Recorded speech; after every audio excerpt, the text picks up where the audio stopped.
Every person and every encounter in your life, from the stranger you meet eyes with in a cafe to the partner who changes the course of your life, none of them is a coincidence.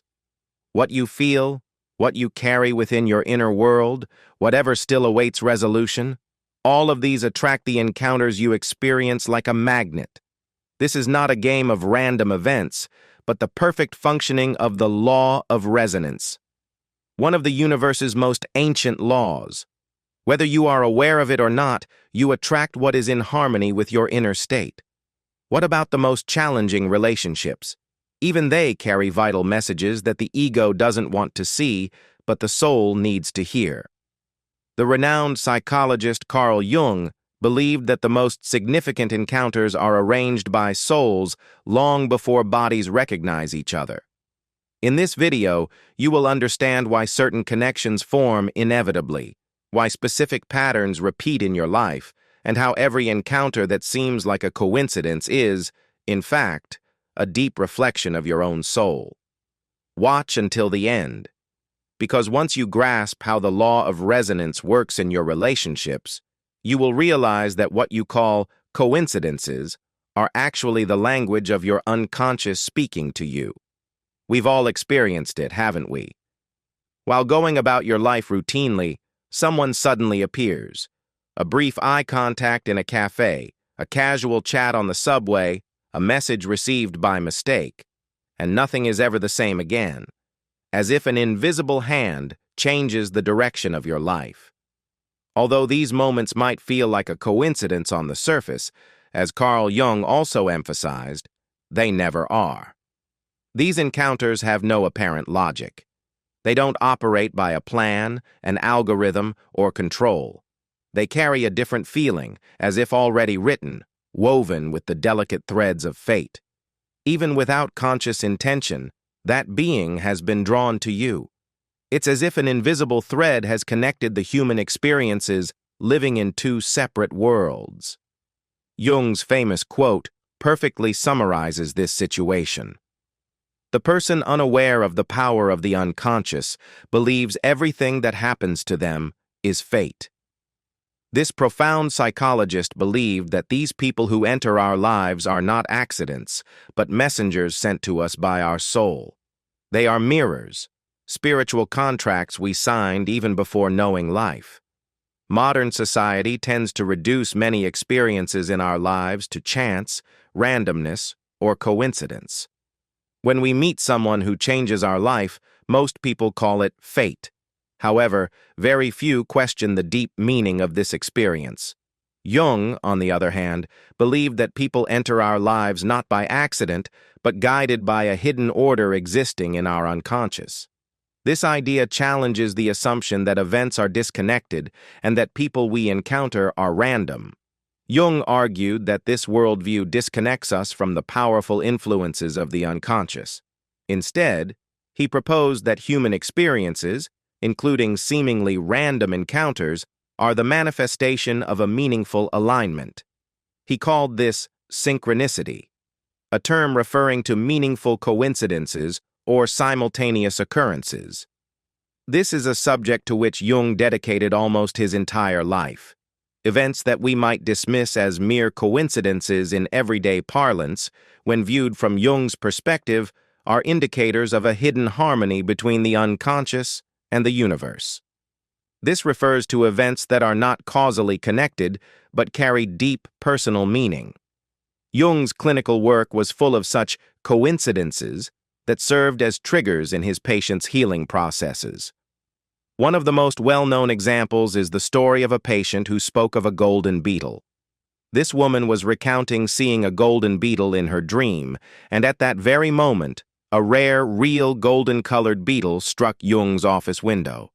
This moment was not only strange, but also a turning point for the woman's therapy. It deactivated her rigid rationalism and caused her to open up to the symbolic nature of her inner world. For Jung, this was neither magic nor mysticism. It was the self-encountering reality. The inner self was not merely something confined within the skull. It actively shaped the way one experienced the world. When your internal conflicts or desires reach a threshold, the unconscious often projects them onto the external world through people. These individuals are not just filler characters. They are symbolic agents in your individuation process. They might be a stranger who changes your mindset, or a partner who confronts you with your wounds. These figures emerge precisely when the unconscious is ready to show you something deeper. Remember, the inner self desires integrity, not comfort. Jung never suggested that people entering our lives are meant to make us happy. It was not claimed that they came for a specific purpose. In fact, most of the time these people come to shake us up. Jung saw this shaking as an essential part of becoming psychologically whole, that is, the process of individuation. Wholeness also encompasses the parts of yourself that you suppress, reject, or ignore. And here lies a paradox. The people who trigger you the most are often those sent to help you grow. They are a reflection of unconscious contents you are now ready to face. You might feel as though someone has hurt you, but from the perspective of depth psychology, they have merely brought your unresolved inner wounds to the surface. These people do not enter your life randomly. They appear precisely when you are psychologically ready to confront your shadows, traumas, and what you project. They come to initiate you into an inner journey. The timing of these encounters is one of the most overlooked signs that synchronicity is at work. You don't meet someone at just any point in your life. You meet them in a specific state where you are open, vulnerable, in transition, questioning, or searching. Jung emphasized that when a person psychologically reaches a threshold, the unconscious becomes particularly active. It is during these times that symbolic figures and archetypes emerge in dreams, visions, and, yes, in other people. Have you ever, immediately after experiencing an intense breakup, job loss, spiritual awakening, or major change, encountered someone who mirrored the chaos or hope within your inner world? This is not a coincidence. This is the unconscious calling you to integrate the experience. People appear at turning points when you cross a psychological threshold. They can be the trigger for your breakdown or transformation. In any case, they are there for a purpose. People are mirrors. External encounters reflect internal conflicts. According to Jung, the soul not only wants to be known but also seen, and often uses other people to achieve this. We are drawn to people who reflect ourselves back to us, to those who show us what we long for, fear, or need to heal. These seemingly coincidental connections are actually not coincidental at all. Have you ever wondered why you are constantly drawn to emotionally unavailable partners, or why you repeatedly encounter narcissists, manipulators, or wounded souls? From Jung's perspective, these are not just bad luck. These are mirrors. They are physical manifestations of unresolved, unconscious images. You project onto them what you carry in your unconscious. And often, one must experience a series of these mirrors to finally recognize the patterns. Let's say you repeatedly encounter people who abandon you. On the surface, this might appear to be an external betrayal. But from the soul's perspective, this might reflect your fear of intimacy or a deep childhood wound of abandonment. These patterns are not punishments. They are recurring psychological messages until you resolve and make sense of them. One way to understand that an encounter is not accidental is through emotional intensity. If you meet someone and instantly feel a strong connection, aversion, fear, or fascination, this is a clue that the encounter is mentally charged. Jung advised his students and patients to pay attention to emotional overreactions. If someone angers you without a logical reason, it is your shadow's reaction. If you idealize someone at first sight, it might be due to you projecting the idealized image of a man or woman from your mind onto them. If someone feels strangely familiar, that person might be touching upon a deep archetypal layer in your unconscious. Strong emotional reactions are rarely solely about the person. The real issue is what that person represents in your inner world. Such encounters compel you to review what lies dormant in your mind. They are starting points that push you towards inner questioning. At this point, I want to mention an important book that is in perfect harmony with everything we have discussed. Joseph Murphy's The Power of Your Subconscious Mind. If you want to clearly understand why you attract certain people, cycles, and experiences, this book is a must-read. Murphy explains something that completely changes our perception of life. It is not the conscious mind that truly guides our behaviors, choices, and even the people we meet, but the unsubconscious mind. What you say or what you want on a conscious level doesn't matter. If you carry beliefs of rejection, abandonment, inadequacy, or worthlessness deep down, this is what resonates and attracts such experiences to you. Murphy compares the subconscious to fertile soil. If you sow repeated thoughts, intense emotions, deep-rooted beliefs, they will grow and become your reality. And this is exactly where everything aligns with the law of resonance. Because this seed within you emits a vibration, and that vibration attracts external experiences corresponding to it. Relationships, encounters, repeating cycles. None of them are coincidences. They all originate from what vibrates within you, even if you are not fully aware of it. The most fascinating thing is this. Murphy speaks of the reprogramming of the subconscious. That is, if you change your beliefs, consciously start feeding your mind with new images and emotions, your vibrational field will also change, and consequently, the things you attract will change. This awareness showed me that most relationships are not formed from logical choices, but from external reflections of internal wounds, incomplete parts, or aspects that need development. If you feel like you are always drawn to the same people, experiencing the same events over and over, the power of the subconscious can open a new door for you. This is not superficial self-help advice.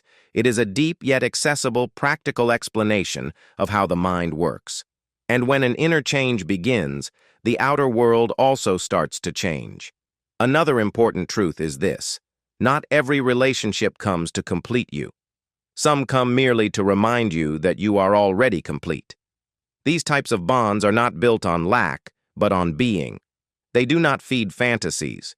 They do not fill voids. They simply coexist. And even this carries a profound healing power in itself. Healing relationships are not the most intense or the most romantic ones. They are the relationships where you can be yourself, where you don't play a role, where you are listened to, where your silence is respected, where your broken pieces are accepted. In these relationships, the other person does not try to fix you. They walk alongside you, supporting you as you rebuild yourself. These bonds awaken the inner model that Jung called the healer archetype. That energy awakens when you are with someone who listens without judgment, accepts without trying to shape, and can see your pain without fear. Being with such a person is like finally landing somewhere you can breathe. But even these relationships can sometimes be challenging, because true healing comes not from comfort, but from existential presence. Sometimes the other person shows you how far you have strayed from yourself, touching the places you hide. Not to hurt you, but to make them visible. And when that openness is held with compassion, the fragmented begins to reorganize. Often, we expect others to fill what is missing. But in healing relationships, there is no promise of completeness. There is reflection, there is support, there is truth. And this, though less dramatic, is far more powerful, because it gives back the inner strength that need-based relationships took away. Healing love doesn't promise to save you. It reminds you that you can rebuild yourself. It doesn't carry you, but empowers you to walk with consciousness. It holds your hand, but does not hold you back. These types of relationships do not have to last a lifetime. Some come and go like a season. They warm something within you, make something bloom, and then they leave. But what they leave behind is permanent, because they practically show you that deep connections are possible without losing your individuality. They come not to fill a void, but to remind you of things you already possess but have forgotten. And with that remembrance, healing quietly begins, not through dependence, but through mere presence. Every single bond awakens something in you, a sleeping power, a forgotten wound, a role you never knew you had.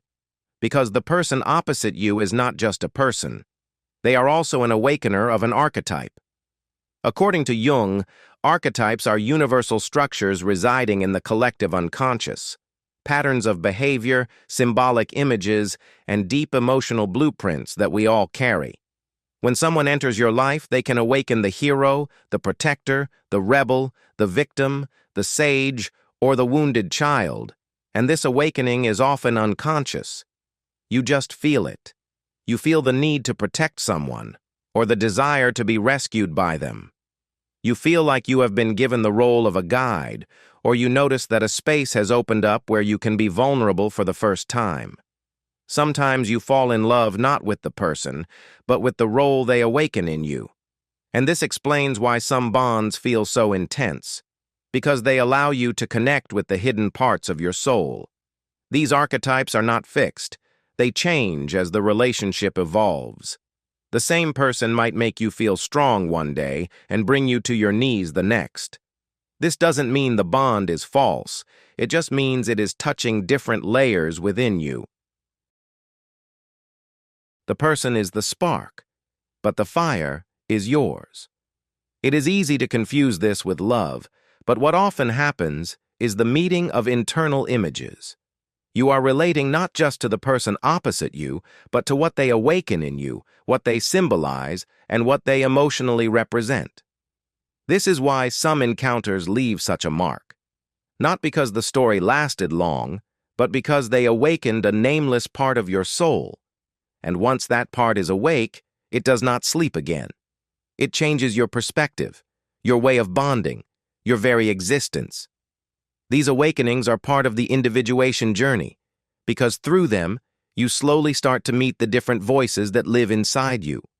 Only then. You relate not to the person opposite you, but to what they awaken in you, what they symbolize, and what they emotionally represent. This is why some encounters leave such a mark. Not because the story lasted long, but because they awakened a nameless part of your soul. And once that part is awake, it does not sleep again. It changes your perspective, your way of bonding, your very existence.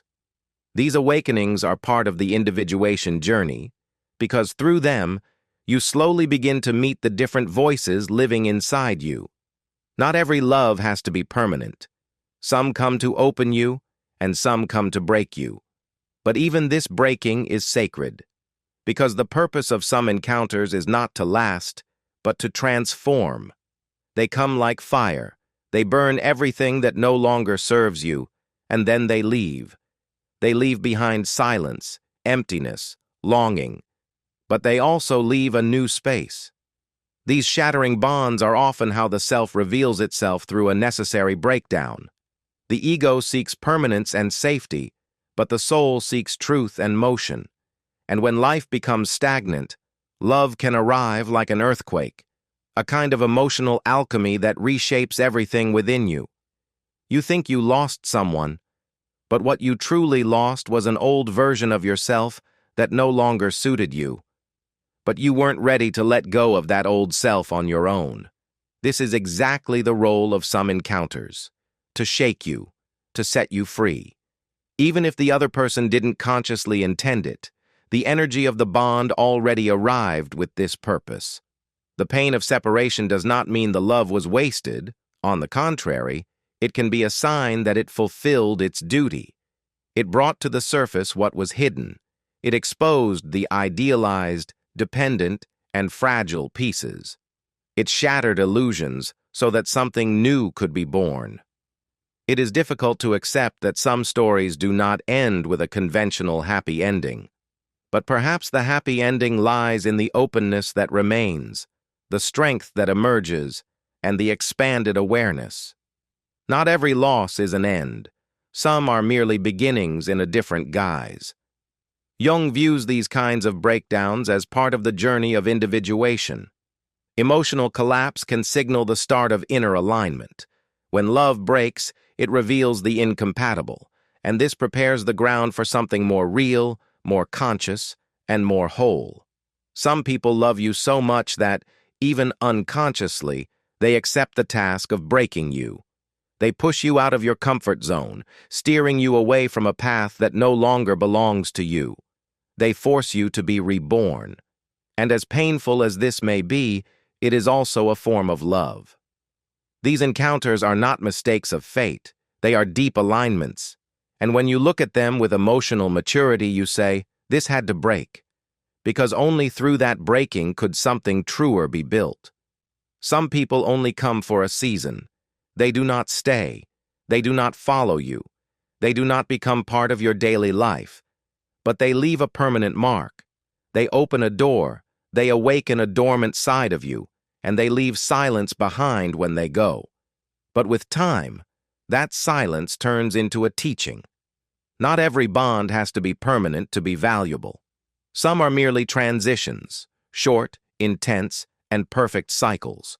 The soul knows that some presences are only needed up to a certain point. To stay after that would be forcing something that is already complete. The ego clings, but the soul understands. To accept the end of a cycle is not to deny its value. Rather, it is a respect for what has been lived, without having to sustain it. Forgiveness is born there, not as an excuse, but as liberation. When you forgive, you release the invisible bond that ties you to the past. You don't erase what happened, but you stop carrying the burden of things that cannot be changed. Forgiveness is not about justifying mistakes or ignoring pain. It is choosing not to feed what makes you sick. It is accepting that the other person did their best with the level of awareness they had, just as you did your best. True forgiveness is not about others, but about you, about the peace you choose to cultivate within. Gratitude is not romanticizing, it is acceptance. It is realizing when you look back that something changed, something awakened, and something matured within you despite the pain. Even if it came with tears and silence, some people taught you things with love, others with absence, but all contributed to your journey in some way. Life moves in cycles, and every relationship brings a new lesson. Some show you what love is, others what it is not. Some heal, some break. But all of them shape you, without exception. And when you can feel gratitude even for those who hurt you, something shifts. Anger disperses, attachment weakens, the heart makes room for the new. Not everything has to be permanent to be valuable. Sometimes it is enough to simply accept this. Thank you for passing through, even if you couldn't stay. And then you continue on as someone lighter, clearer, and more whole. Because the soul knows that whatever came at the right time, and left when the lesson was complete. In the end, almost nothing was a coincidence. Those who came, those who stayed, those who left, all were somehow in resonance with something that was already vibrating within you. Some came with sweetness, others like a storm. Some lifted you up, others shattered you. But all of them touched something within you, and that touch changed you. They brought what you needed, even if it hurt, even if it felt unfair, even if you couldn't make sense of it. Because the subconscious travels paths that logic cannot reach. And that is why clarity often comes after the dust settles. Pain turns into a sign, chaos into a story, and the person opposite you becomes a mirror. Every encounter serves a purpose: to awaken, to reveal, to teach, to challenge, to heal, and sometimes to destroy. And sometimes all of these at once. Recognizing this movement is a sign that something within you is maturing. Because when you stop seeing people as chance or punishment and start seeing them as parts of your inner process, the narrative changes. We leave the drama behind and move to awareness. The journey is not about controlling who enters or exits. It is about seeing what each presence shows you. It is about integrating what is activated. It is about releasing what no longer serves and making room for what is still being built. Because the point is not to escape pain, but to give meaning to pain. Along this path, you saw many parts of yourself reflected in the eyes of others. You found yourself in the excitement of a beginning, the agony of an end, the intensity of a projection, and the peace of a real presence. You learned that not every bond has to last forever, but you learned that every bond can teach you something, and that even what feels like loss is actually a transition to a more complete version of yourself. The unconscious shines before the touch. The soul recognizes before the name. And everything that seemed like a coincidence to you was actually a reunion with the parts of yourself waiting to be seen, felt, and embraced. You met no one by chance. Every person was a bridge between who you are and who you could be. Every story left a mark, not a wound, but a map. And now, looking at everything you have experienced, perhaps you can finally say with quiet relief, it was worth it. Because in the end, every encounter was exactly what it was meant to be, a door opening to yourself. I'll see you in the next video. If this video increased your awareness one step further, liking the video and subscribing to my channel shows me that I am not alone on this journey. Don't forget to share your thoughts and experiences in the comments. Finally, walk your own path. Everything is in your hands.